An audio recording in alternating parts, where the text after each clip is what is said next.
Inside America's only federal medical prison for women, danger hides where no cameras can, where medical neglect, abuse, and corruption rule the unseen corners. Inmates whisper warnings, alliances form, and one mistake could cost everything. Tonight, we expose what really happens when no one is watching and how women survive the unspoken rules of FMC Carswell. Life inside FMC Carswell, the untold struggle of women surviving America's hardest federal prison. Subscribe for more real crime stories. Like, share, and join the discussion below. The door to the medical ward at FMC Carswell slammed shut, the sound echoing through the corridor like a judge's gavel. It was 2021. A guard, Luis Curiel, was being led away in cuffs. His face was pale under the harsh fluorescent lights. In hand, a folder filled with confidential documents, internal reports, inmate complaints, notes about sexual abuse, and medical neglect.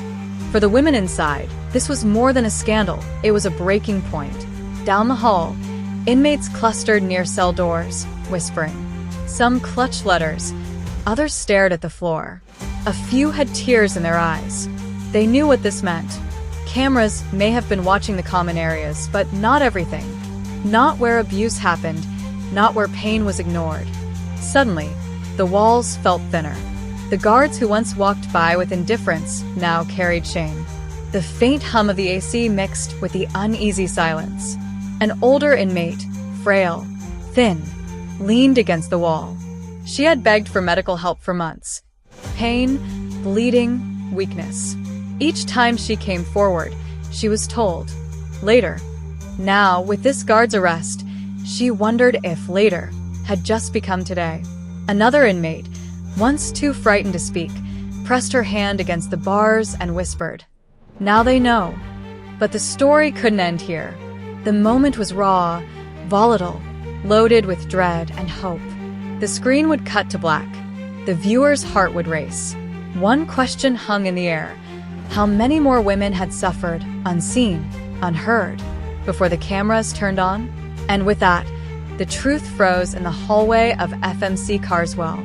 FMC Carswell, a large federal medical prison in Fort Worth, Texas, was meant to serve women who needed medical or mental health care. On paper, wards, doctors, sick call rooms, therapists. In reality, a maze of locked doors, shifting staff, pressure to stay silent. Many inmates were convicted on nonviolent charges. Some were serving long sentences, others were new, scared, and alone. Daily life followed a rigid schedule. Wake UPS at dawn, breakfast in the mess hall, medication lines, medical rounds, evening lockdown. In theory, access to care was guaranteed. But over the years, complaints piled up. Women reported delayed or denied medical treatment. One former inmate, Crystal Munoz, said she saw other women die after staff ignored calls for help, even when they wheeled them into sick call. Reason.com. In quiet corners, rumors circulated. Don't go to sick call unless you want to be moved to isolation. Ask for help and you'll disappear for a week. Food smelled bland. Medical appointments were canceled. Mental health services understaffed. Women learned quickly.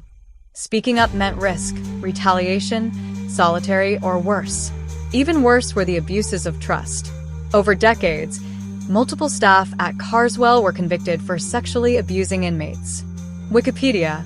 In one report, a former guard admitted to sexual acts with 3 women under his supervision in 2021.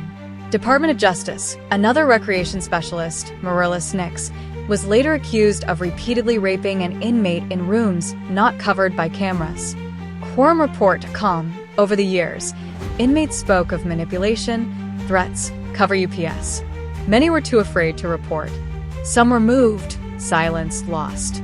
Within the prison blocks, a quiet code developed. Women guarded each other in whispers. A nod meant trust. A glance down, danger. Sharing medicine, covering for a sick cellmate, quietly documenting injuries in hidden journals.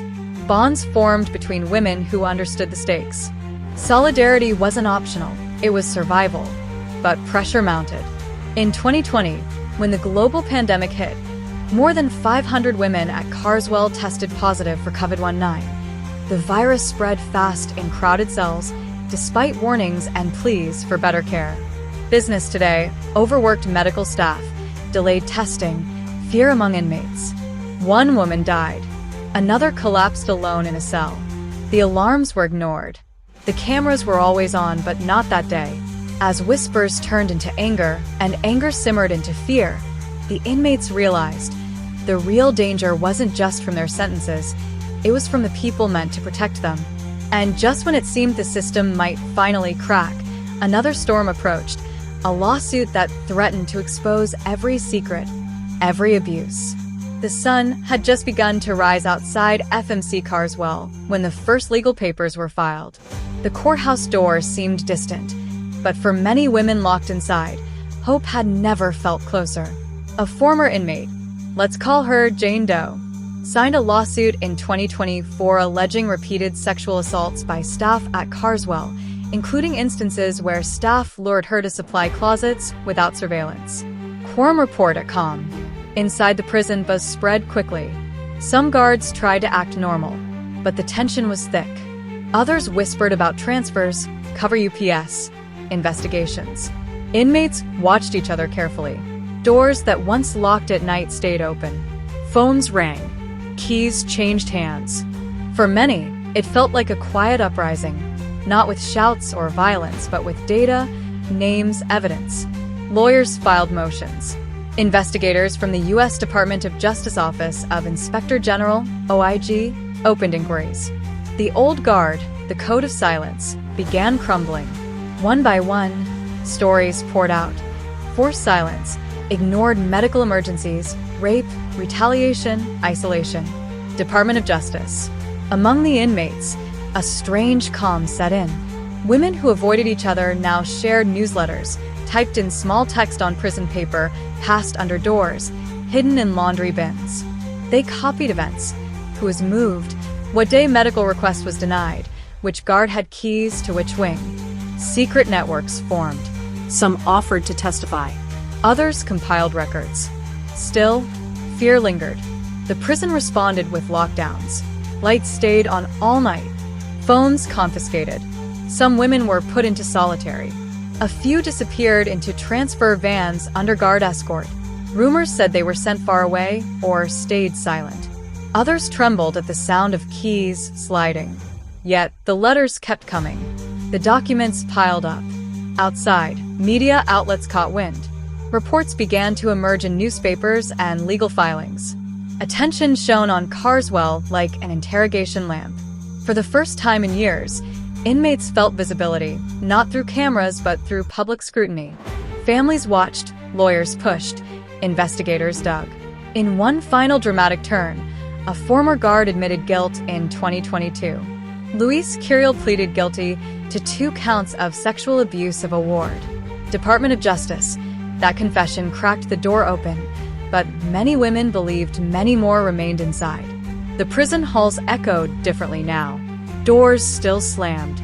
Lights still flickered. But behind those walls, something changed. Women weren't just surviving anymore. They were fighting back. Armed with testimonies, legal papers, solidarity. They stood, not as victims, but as witnesses. The story ends, for now, with hope. Not for every inmate, not for every wrong fixed, but for those who refused to be silent, for the women whose voices would not be erased.